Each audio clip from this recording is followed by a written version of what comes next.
പിതാവിന്റെയും പുത്രന്റെയും പരിശുദ്ധാത്മാവിന്റെയും നാമത്തിൽ ആമേൻ. ഇന്ന് ജനുവരി 7-ാം തീയതി ബുധനാഴ്ച. അമ്മേ പരിശുദ്ധ അമ്മേ, അമ്മേ പരിശുദ്ധമേ, ദൈവമാതാവേ, കൃപാസനത്തിലൂടെ ഞങ്ങൾക്കും ഞങ്ങളുടെ ദേശത്തിനും അമ്മ മധ്യസ്ഥം തേടി തന്ന എല്ലാ അനുഗ്രഹങ്ങൾക്കും കൃപകൾക്കും ഞങ്ങളിപ്പോൾ ഹൃദയം നിറഞ്ഞ നന്ദി പറയുന്നു.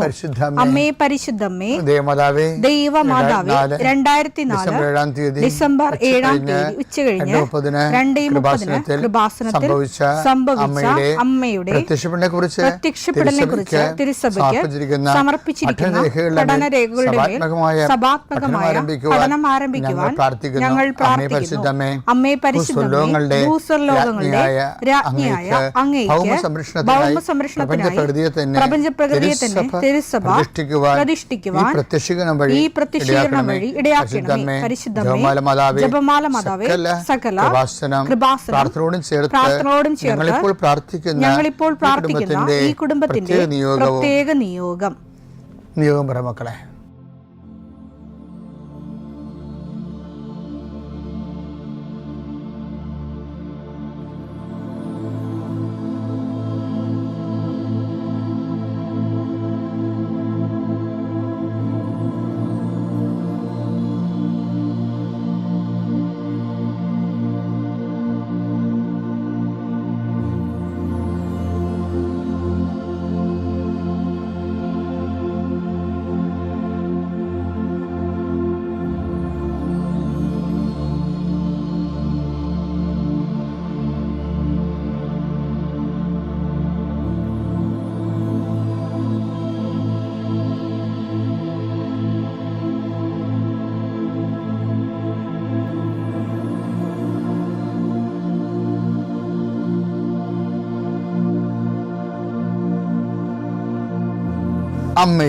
അമ്മയുടെ പ്രത്യക്ഷീകരണത്തിന്റെ ഈ അനുഗ്രഹവേളയിൽ ഞങ്ങൾക്ക് സാധിച്ചു തരുവാൻ കനിയണമേ. ആമേൻ. വിശ്വാസ പ്രമാണം. സർവശക്തനായ പിതാവും ആകാശത്തിന്റെയും ഭൂമിയുടെയും സൃഷ്ടാവുമായ ദൈവത്തിൽ ഞാൻ വിശ്വസിക്കുന്നു. അവിടുത്തെ ഏകപുത്രനും ഞങ്ങളുടെ കർത്താവുമായ ഈശോമിശിഹായിലും ഞാൻ വിശ്വസിക്കുന്നു.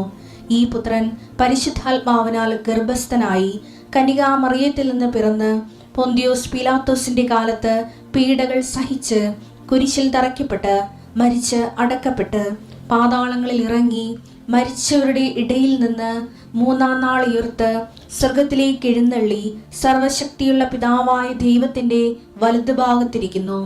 അവിടെ നിന്ന് ജീവിക്കുന്നവരെയും മരിച്ചവരെയും വിധിക്കുവാൻ വരുമെന്നും ഞാൻ വിശ്വസിക്കുന്നു. പരിശുദ്ധാത്മാവിലും ഞാൻ വിശ്വസിക്കുന്നു. വിശുദ്ധ കത്തോലിക്കാ സഭയിലും പുണ്യവാന്മാരുടെ ഐക്യത്തിലും പാപങ്ങളുടെ മോചനത്തിലും ശരീരത്തിന്റെ ഉയർപ്പിലും നിത്യമായ ജീവിതത്തിലും ഞാൻ വിശ്വസിക്കുന്നു. ആമേൻ. സുഖസ്ഥനായ ഞങ്ങളുടെ പിതാവേ, അങ്ങയുടെ നാമം പൂജിതമാകണമേ. അങ്ങയുടെ രാജ്യം വരണമേ. അങ്ങയുടെ തിരുമനസ് സ്വർഗത്തിലെ പോലെ ഭൂമിയിലും ആകണമേ. അന്നു വേണ്ടുന്ന ആഹാരം ഇന്ന് ഞങ്ങൾക്ക് തരണമേ. ഞങ്ങളോട് തെറ്റ് ചെയ്യുന്നവരോട് ഞങ്ങൾ ക്ഷമിക്കുന്നത് പോലെ ഞങ്ങളുടെ തെറ്റുകൾ ഞങ്ങളോടും ക്ഷമിക്കണമേ. ഞങ്ങളെ പ്രലോഭനത്തിൽ ഉൾപ്പെടുത്തരുതേ, തിന്മയിൽ ഞങ്ങൾ രക്ഷിക്കണമേ. ആമേൻ. നന്മ നിറഞ്ഞ മറിയമേ, സ്വസ്തി. കർത്താവ് അങ്ങയുടെ കൂടെ സ്ത്രീകളിൽ അങ്ങ് അനുഗ്രഹിക്കപ്പെട്ടവളാകുന്നു. അങ്ങയുടെ ഉദരത്തിൻ ഫലമായി ഈശോ അനുഗ്രഹിക്കപ്പെട്ടവനാകുന്നു. പരിശുദ്ധ മറിയമേ, തമ്പുരാന്റെ അമ്മേ, പാപികളായ ഞങ്ങൾക്ക് വേണ്ടി ഇപ്പോഴും ഞങ്ങളുടെ മരണസമയത്തും തമ്പുരാനോട് അപേക്ഷിക്കണമേ. ആമേൻ. കർത്താവേ, നിന്റെ ഉന്നതമായ നാമത്തിന് സ്വസ്ഥം ചെയ്യുന്നു. കർത്താവേ, നിന്റെ വിശുദ്ധ പൗരോഹിത്യത്തെ മഹത്വപ്പെടുത്തണമേ. കർത്താവ്, ഈ പ്രഭാതത്തിലെ അങ്ങയുടെ മക്കളെ കാത്തു കൊതിച്ചിരിക്കുകയാണ് ഈശോയെ. നിന്റെ വലതുകരത്തിൻ്റെ ഒരാശീർവാദം കിട്ടാൻ വേണ്ടി. കർത്താവേ, ഇന്ന് യാത്രയ്ക്ക് ഒരുങ്ങുന്ന ഓരോ മക്കളുണ്ട്. ഓരോ ഉദ്യമങ്ങളിലൂടെ മനസ്സിൽ വിചാരിച്ചുകൊണ്ട് പോണവരുണ്ട്. ഓരോ ലക്ഷ്യങ്ങൾ മനസ്സിൽ വെച്ച് പോകുന്നവരുണ്ട്. കർത്താവേ, നിന്റെ തിരുമുറുവാർന്ന് ആണിപ്പെടുതാന്ന് വലതുകരം മക്കളുടെ ശിരസ് വെക്കണമേ. അവർ പോകുന്നിടത്തേക്കല്ല, നീ പോകുന്നിടത്തേക്കെല്ലാം ഞാൻ നിൻ്റെ കൂടെ വരുമെന്ന് കർത്താവ് അങ്ങ് പറഞ്ഞിട്ടുണ്ടല്ലോ ഈശോയെ. അങ്ങയുടെ സഞ്ചാര സാന്നിധ്യം അങ്ങയുടെ മക്കളുടെ കൂടെ ഉണ്ടായിരിക്കണമെന്ന് പ്രാർത്ഥിക്കുന്നു. കർത്താവേ, ഉദ്യോഗത്തിൻ്റെ കാര്യത്തിന് വേണ്ടി പോകുന്നവരുണ്ട്,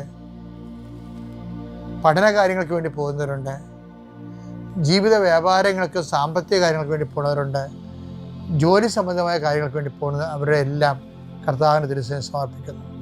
ടെസ്റ്റ്, ഇൻ്റർവ്യൂ, പരീക്ഷ, പിന്നെ ഏജൻസി, ക്രയവിക്രയങ്ങൾ, ജീവിതമാർഗങ്ങൾ, വിദൂര യാത്രകൾ,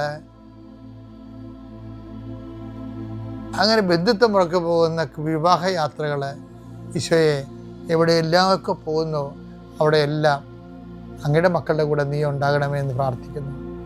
ഇന്നത്തെ മുഴുവൻ യാത്രകളിൽ കർത്താവ് നിൻ്റെ കൂടെ ഉണ്ടാവുകയും മാതാവ് നിൻ്റെ വലതുകരം ഗ്രഹിക്കുകയും സഞ്ചാരി മാതാവ് രാത്രി നീ തിരികെ വരുമ്പോൾ നിന്നെ ആരോഗ്യത്തോടെയും സമാധാനത്തോടെയും സുരക്ഷിതമായി ദൈവം നിന്നെ തിരികെ എത്തിക്കുകയും ചെയ്യട്ടെ.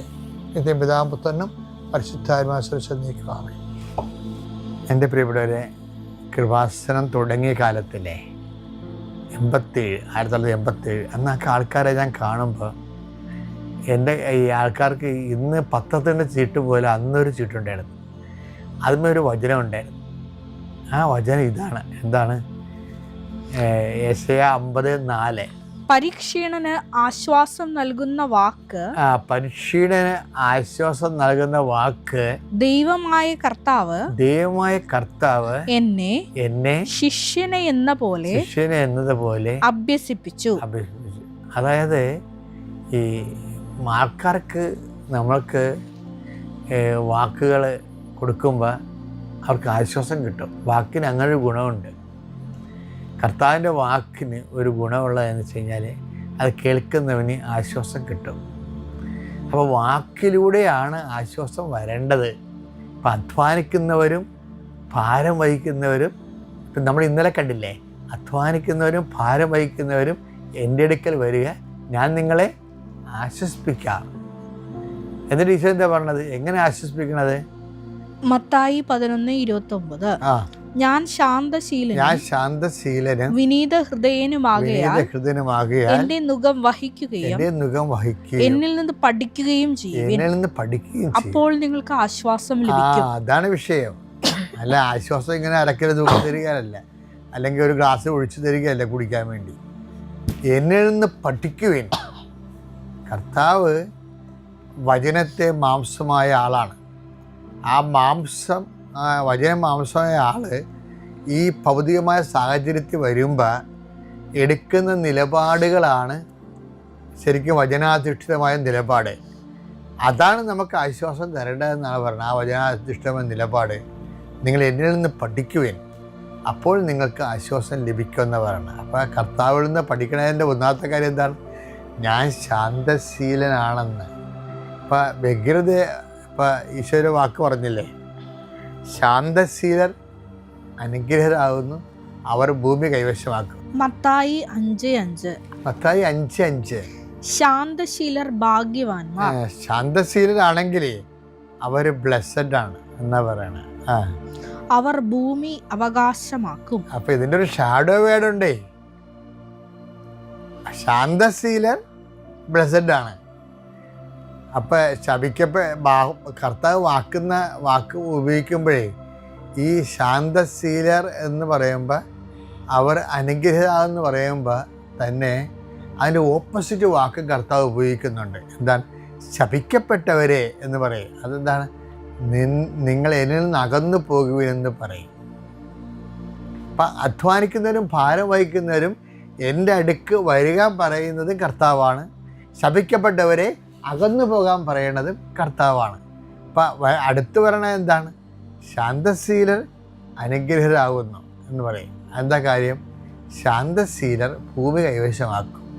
എന്താ ഭൂമി എന്ന് വെച്ചാൽ ലക്ഷ്യം, നമ്മുടെ ജീവിത ലക്ഷ്യം കൈവശമാക്കണത് ദൈവത്തിൻ്റെ കൂടെ ആകുമ്പോൾ നമ്മൾ ചിലപ്പോൾ ചില കാര്യങ്ങൾ ഭയങ്കര സ്പീഡായിരിക്കും, പക്ഷെ ചില കാര്യങ്ങൾ സ്ലോ ആയിരിക്കും. അതെന്താ കാരണം? ഇപ്പോൾ OET പരീക്ഷ എഴുതിയ ആൾക്കാർ അവർ റിസൾട്ട് നോക്കാൻ വേണ്ടി എന്തുമാത്രം വ്യഗ്രത കൊണ്ട്, അല്ലേ, പഠിക്കാൻ വേണ്ടി എന്തുമാത്രം വ്യഗ്രത, എന്തുമാത്രം ആൾക്കാരോട് കോമ്പറ്റീറ്റ് ചെയ്താണ് അവർ പഠിക്കണത്. എന്നിട്ട് ദൈവത്തോട് നമ്മൾ അതിൻ്റെ IELTS സ്കോർ ഇംഗ്ലണ്ട് സ്കോർ, അതുപോലെ തന്നെ അയർലൻഡ് സ്കോർ എന്നൊക്കെ പറഞ്ഞ് ഓരോ രാജ്യത്ത് ഓരോ സ്കോർ വെച്ച് പഠിക്കുക. പക്ഷേ ഇപ്പോൾ ഈ IITs OET ഒക്കെ ചിലത് വെറുതെ ഇനാക്റ്റീവായിട്ടിരിക്കുകയാണ്. ഇനി ആ രാജ്യങ്ങളൊക്കെ രണ്ടാമത് ആൾക്കാരെടുക്കാൻ തുടങ്ങണം. അപ്പം ദൈവത്തിന് ഇത് അറിയാവുന്ന കാരണം ദൈവം ഒരു 3 മാസം മുമ്പ് തന്നെ IITsഉം ഈ രാജ്യത്തിൻ്റെ വാതിലിനെ അടക്കാൻ പോകുന്ന ദൈവത്തിന് അറിയാതില്ല. അപ്പം ദൈവം ചിലപ്പോൾ അത് തരത്തില്ല നമുക്ക്. അപ്പം ആ ഒരു സ്ലോ ഡൗൺ ഉണ്ടാകും. അപ്പം നമ്മളെന്ത് ചെയ്യണം? തന്നില്ലെന്ന് പറഞ്ഞ് വ്യഗ്രചിത്തരായി ദൈവത്തിനെ കുറ്റം പറഞ്ഞ് ചിലപ്പോൾ അതുപോലെ തന്നെ നമ്മൾ പ്രാർത്ഥനയും കുറച്ച് ഈ ഒരു ഇഡിയറ്റായിട്ട് നമ്മൾ ദൈവദൃശ്യത്തിൽ പെരുമാറും. അതാണ് ഈശോ പറഞ്ഞത്, ശാന്തശീലർ അനുഗ്രഹരാകുന്നു.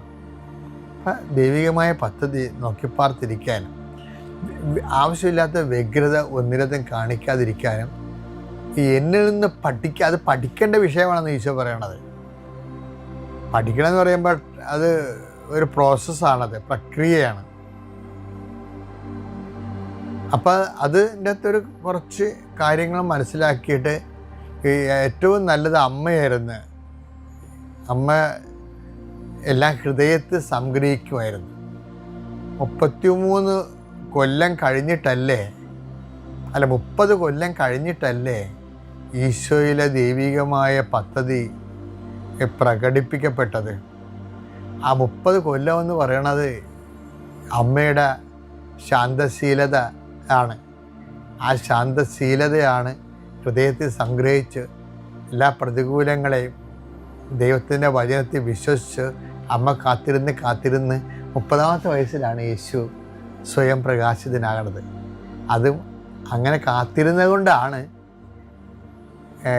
അമ്മയോട് പറഞ്ഞത്, നീ 30 കൊല്ലം കാത്തിരുന്നില്ലേ നിൻ്റെ ഈശോയുടെ ദൈവികമായ ദൗത്യം കാണാൻ, അതുകൊണ്ട് താക്കോല് നിൻ്റെ കയ്യിരിക്കട്ടെ, നീ തന്നെ അവൻ്റെ ദൈവപ്രകാശം മനുഷ്യനെ വെളിപ്പെടുത്തി കൊടുക്കൂ എന്നും പറഞ്ഞ് കാനായിലെ കല്യാണത്തിൽ കർത്താവിൻ്റെ ദൈവപ്രകാശം മഹത്വത്തെ തെളിയിക്കാൻ മറിയത്തിന് മഹത്വത്തിൻ്റെ താക്കോലാകുന്നത് അങ്ങനെയാണ്. ശാന്തശീലർ മറിയത്തെപ്പോലെ അനുഗ്രഹരാകുന്നു, അവർ ഭൂമി കൈവശമാക്കും.